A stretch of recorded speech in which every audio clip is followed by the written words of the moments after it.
Hello, viewers. Welcome to our program, Marriage and the Home.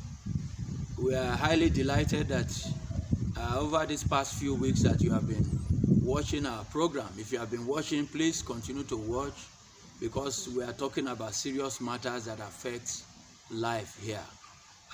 With me here is a special guest. She's an experienced academician, and she has had so many years of dealing with children. Mrs. Elizabeth Abasiono is with us here today to talk about the subject of marriage and the home. You are welcome. Hello. You're welcome. Thank you. Nice to have you. Nice. In our last episode, we talked about those that are affected by the challenges of marriage, and we had a long list of them. But particularly, there is one that I have so much interest in. It bothers me. That is the children, how they suffer when these problems, arise. So, in this episode, we want to talk about the effect of the challenges of marriage on children. And to do with that with me is somebody with a bundle of experience that I've just introduced to you. We are going to be talking about this. Let me ask, Ms. Abasiono, how many years of experience have you been in the academics dealing with children? I've been teaching for the past 18 years. 18 years, that's a lot of experience, So I'm sure she has a lot to offer us. The question we want to ask, we look at this most of the time, the focus is on the parents when there are problems in the home. Yeah, the husband, the wife, nobody really looks at the children, how it affects them. So we want to look at that aspect, how it affects the children. So, I don't know, I want you to shed some light on this, the children that you have been dealing with in the past, in the schools, your lifetime, what you have observed in terms of how these challenges affect the children. Okay, thank you very much for your question. Now, for the past 18 years that I've been teaching, I've been opportuned to serve as a principal in a secondary school, That's great. and also the head teacher in a primary school. Yeah. And I've also been a class teacher. Okay. And I've gained lots of experience while I was a class teacher. Okay. At least that was basic 3, because I was exposed to these kids coming up or coming to school with diverse moods. Okay. Sometimes they will be happy and sometimes they will be sad. And I've had an instance of asking a child, "Why are you looking so moody this morning?" Okay. And the child said, "Ms. Abasiono, there is no network today." And I'm like, "No network?" Interesting. Yes, he said, "Yes, no network today." And what happened? He said, "I didn't sleep well because my parents were arguing all night." Yeah. And I just petted him and I asked him to calm down, that we'll talk later. So Okay. I came out and I picked up my phone and I called the mom. I said, "This is what your child said. What is really the problem?" The mom confirmed that they actually had some conflict in the home, yes, between her and the husband.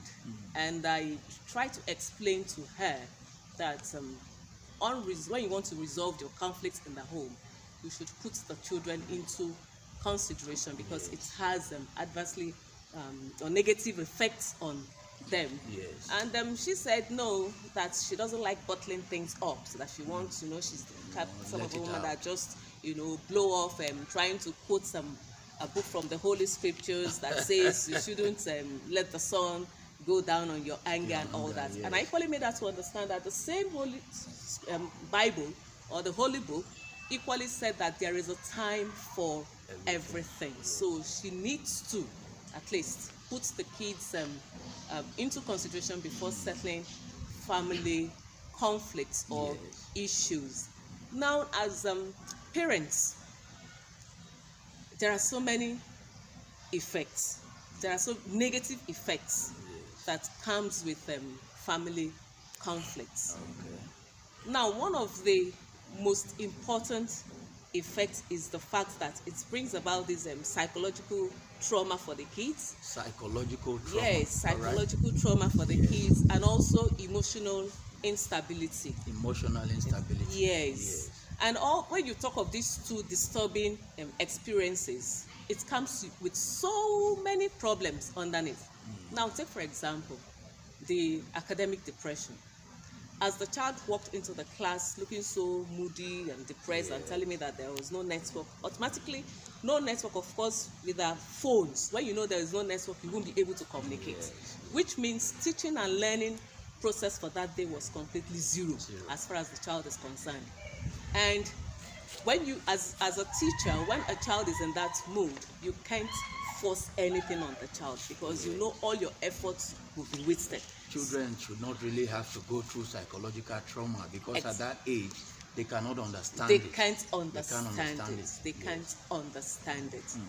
So we need to as parents to place our priorities right when it comes to dealing with our children and also solving some marital issues because it affects them. And kids, most cases, they don't like talking except to continue asking. And I've been in a situation whereby I kept asking a child what was wrong, and the child said, "My mom said I should not tell you anything." It's always the case. So in such a case, It's always how and secrecy. will I be able to handle or assist the child to overcome that emotional state that the child is? And when a child is in that state, it affects the schoolwork. The child will give little or no effort to schoolwork. And secondly, his relationship with his peer group, it will affect it. In some cases, you see the child will become so aggressive that when a child even tries to play with the child, he will like and all that. They become aggressive and they are sad. Nothing you say in the class that will interest them. So as parents, let's try as much as possible to at least put this into consideration when we are dealing with them. And another thing is, it brings about shame and discomfort. Shame and discomfort. Yes, it brings about shame and discomfort on the child. Take, for example, if the child is schooling maybe far away from home, it can be okay to some extent. But if the child is schooling in the environment, where they are living, and they have friends living also in the environment, it can result to truancy because especially the matured children will like, my friends saw my parents fighting yesterday. How will I? Maybe that's what they will probably be talking in school. You understand? So it can affect them, in order to reduce their interest in school activities. So which is very, very bad. You see them, they always put their faces down, and they won't even want to contribute to any discussion in the class because they are having this fear that the classmates may want to chip in what they experienced or what they saw. And in order for them to avoid that shame, they will just want to be to themselves. They will get themselves isolated. They wouldn't want to discuss anything or interact with the classmates. That's two. Then so you see, parents, when these things happen, your children can feel ashamed. They have feelings too. They know what is going on. And out there, it's like you are rubbing their face in the mud. So it gets to them. Please go on. All right. The third one is about their behavior. Behavior? Yes, it tends to affect the child's behavior. Okay. Now, when I say behavior, a child that comes from a home that is always, embedded with conflict or toxic relationship, that child can never ever be happy. Can never be happy. And in some cases, when you as a teacher, like we had a topic on conflict resolution in the class, and I now asked, after defining what some conflict was, And I now said, okay, we are supposed to talk of conflict resolution in the society. Yes. But I decided to just bring it down to the classroom or the family, Yes. you know, in order just to arouse the interest of the kids. And then I asked them, have you ever experienced any conflicts in your home? In fact, the response I got was, in fact, I just couldn't hold myself. I was Wow. just laughing and laughing. I had to call other teachers to come and listen, come and listen to these kids. So out of 8 pupils in the class, it was only one boy that said, no, I have never seen my parents fighting. I've never even seen them quarreling. But the rest, in fact, one said, my mommy can shout for Africa. Oh, And I was wonderful. like, wow, your mommy can shout for Africa. Can you imagine? And now said, Mr. Pasino, can I demonstrate it? I said, go ahead and demonstrate. He stood up, held on to the friend's shirt like this. He said, Yeah. I'm playing with you. Let me do what my mom used to Also- do. Give me money. I said, give me money. If you don't give me money, I will kill myself today. Give me money. Can you imagine? And- You see that, parents?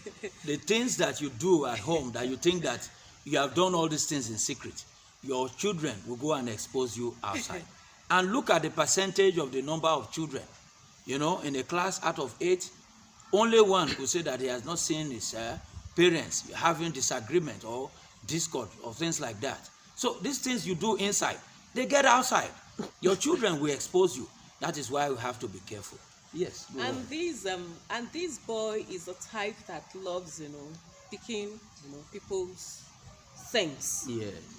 I wouldn't want to call it stealing because Oh, yes. it's a behavior or character that can be corrected. Yes. So he likes picking on people's things. So and I said, okay, if your father shouts, if your mommy shouts, give me money, what does your father do? He said sometimes my father would just slap her, goodness. and sometimes he would just say, okay, I don't have your time today. He would just leave the house. And they do all this in front They of the kids. they do all this. Another one came and said, oh, my mommy is a lawyer. My mommy is the head of the house. I now said, your mother the head of the house. He said, yes, my mother is the head of the house because the only thing my father knows how to do is to scream and shout, and it doesn't work. My mother provides everything we need. She gave us food and all that. So therefore, we don't need my father as the head of the house. Can That the you mommy has imagine always that been coming telling from a them. kid? Yes, that the mommy has always told them that she's in charge. That whatever problems they have or whatever needs that they That's not right. should come to her and all that.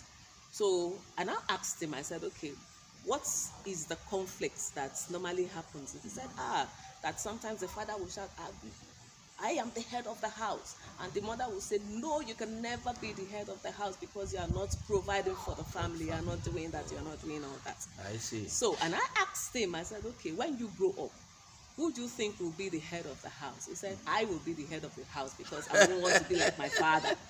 Can you imagine? And you imagine? this other boy that screamed, that said the mommy always shouts, give me money, give me money, give me money.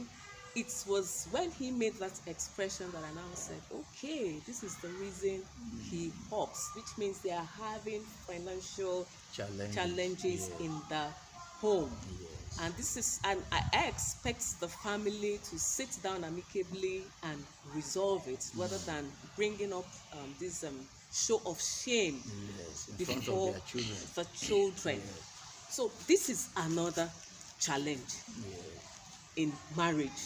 Another problem that can bring in conflict in marriage.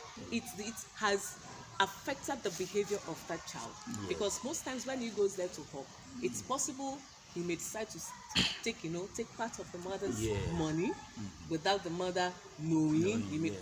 will come up with some lies that Yes. maybe he misplaced the money and all that. that, yes. So I was able to deduce why he was having that behavioral problem of yes. picking Different, yeah. things.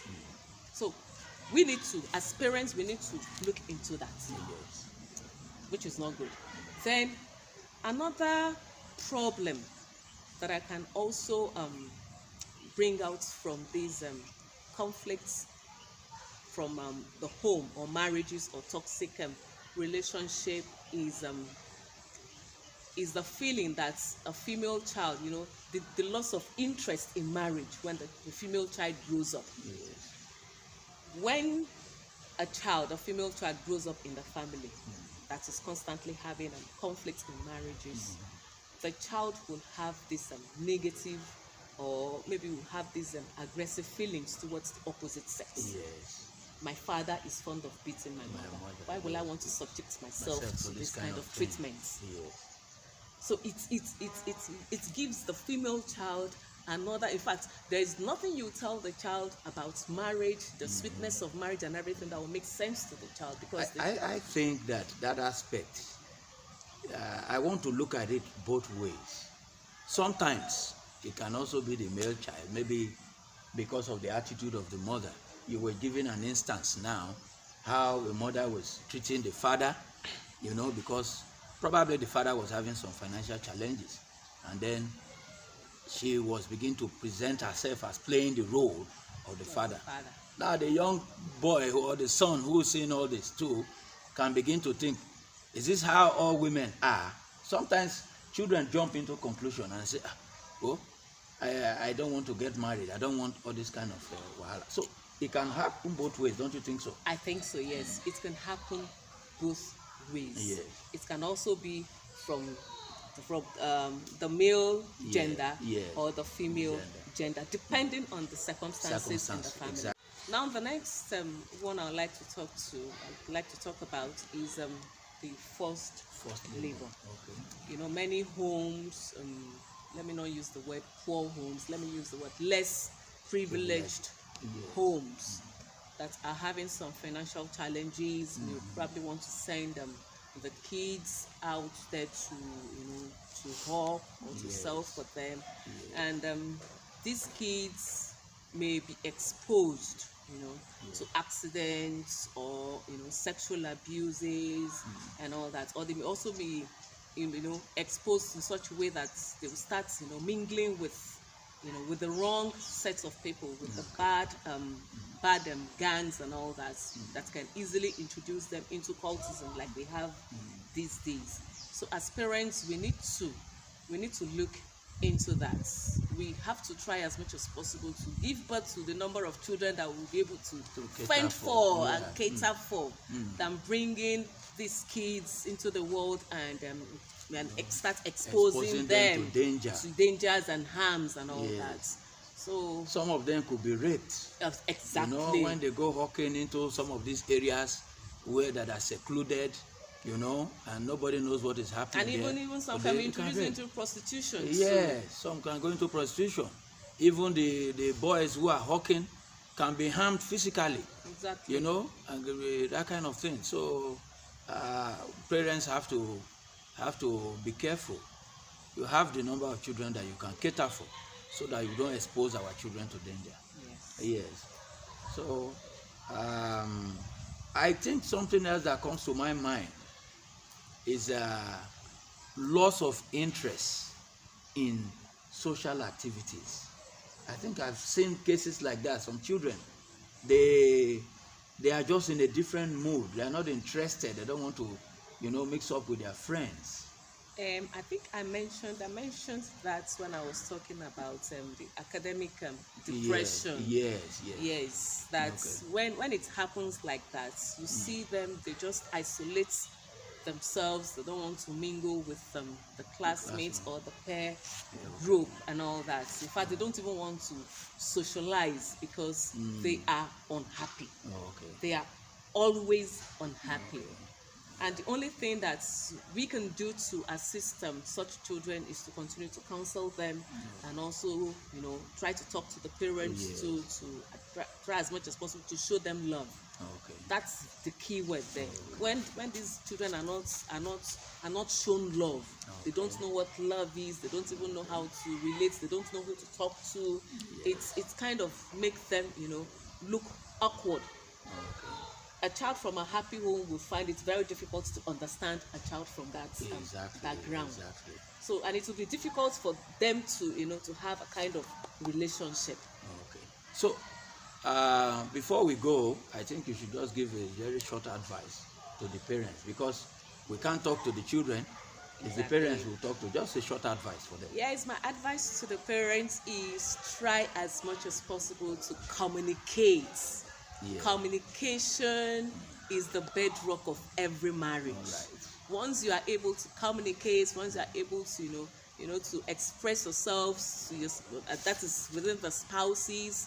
You don't have to raise your voice. Yeah. Most times, even if the environment is not conducive enough, you can always find somewhere else to go out and talk and then come back home. Someone once said, in such an environment where you have just a room or a room and a parlor, Yeah. how do you solve such conflicts?